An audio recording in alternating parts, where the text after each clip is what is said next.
Ils l'ont vaincu à cause du sang de l'agneau et à cause de la parole de leur témoignage. Et ils n'ont pas aimé leur vie jusqu'à craindre la mort. Il se peut que vous ne voyez pas comment tout cela se concorde ou se trouve présent. Il y a une chose en relation avec le vainqueur sur laquelle on doit présentement mettre l'accent.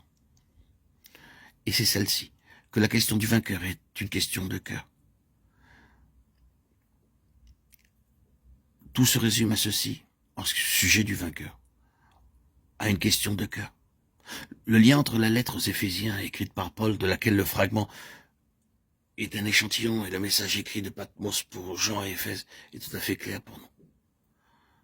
La révélation accordée consistait en un mot, en ceci, que les yeux de leur cœur soient éclairés par un esprit de sagesse et de révélation pour connaître les richesses de la gloire de son héritage dans les saints. Le message à Éphèse dans le second chapitre de l'Apocalypse est « Tu as abandonné ton premier amour. Souviens-toi donc d'où tu es tombé. » C'est une question d'avoir le cœur attaché pleinement, absolument et fortement à ce qui, dans la pensée du Seigneur, est l'objet de la plus grande importance pour lui. Il n'y a aucun passage de l'Écriture qui met cela en valeur plus pleinement et plus parfaitement que ce petit fragment, les richesses de la gloire de son héritage dans les saints. C'est ce à quoi le cœur du Seigneur est attaché. C'est ce qui est précieux pour le Seigneur. Le vainqueur est parvenu loin au-dessus de la position où c'est son propre héritage, sa propre bénédiction qui compte le plus.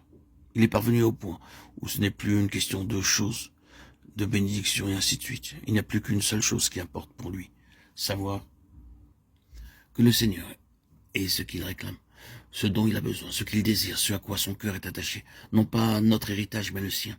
C'est cela le vainqueur, c'est une question de cœur.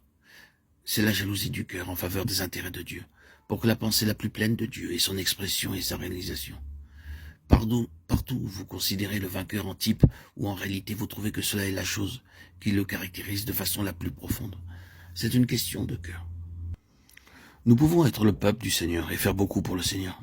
Et nous pouvons désirer servir les intérêts du Seigneur. Et ce faisant, nous pouvons être occupés de choses plutôt que du Seigneur lui-même. Que la vision atteigne le peuple du Seigneur, celle qui les libère complètement des choses comme telles, quoique spirituelles, et les amène à la chose que Dieu désire. Les richesses de la gloire de son héritage dans les saints. Le Seigneur ayant la pleine gloire et la pleine satisfaction, de sorte que la fin soit à lui sur la gloire dans l'Église, à lui sur la gloire dans l'Église et en Jésus-Christ. Ou en d'autres termes, que le Dieu de paix vous rende capable de toute bonne œuvre pour l'accomplissement de sa volonté, qu'il fasse en vous ce qui lui est agréable. Si vous ne comprenez pas tout, si vous ne pouvez pas vous souvenir de tout, saisissez donc la clé de tout cela. La question finale quant au vainqueur peut être exprimée comme ceci. Cela touche tout. Je vais demander au Seigneur que tout ce qui est renfermé dans tout cela soit réellement introduit dans ma vie. Le cœur de la question est le suivant.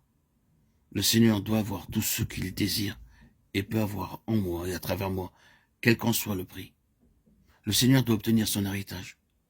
Je suis déterminé, non pour des choses, non pas en faveur de ce que je désire, ni pour ce que j'aime, mais pour ce que le Seigneur veut. Demandez au Seigneur de vous amener sous le gouvernement de cette jalousie, de ce souci, de cette passion de cœur. Et ce n'est pas une petite récompense. Pour moi, la plus grande récompense que quelqu'un pourrait accorder serait que le Seigneur puisse dire « un homme selon mon cœur ». Oh oui, quel genre d'homme sommes-nous? Comme David, comme Élie, qui étaient des hommes ayant les mêmes passions que nous, pleins de faillites, de défaillances, de honte.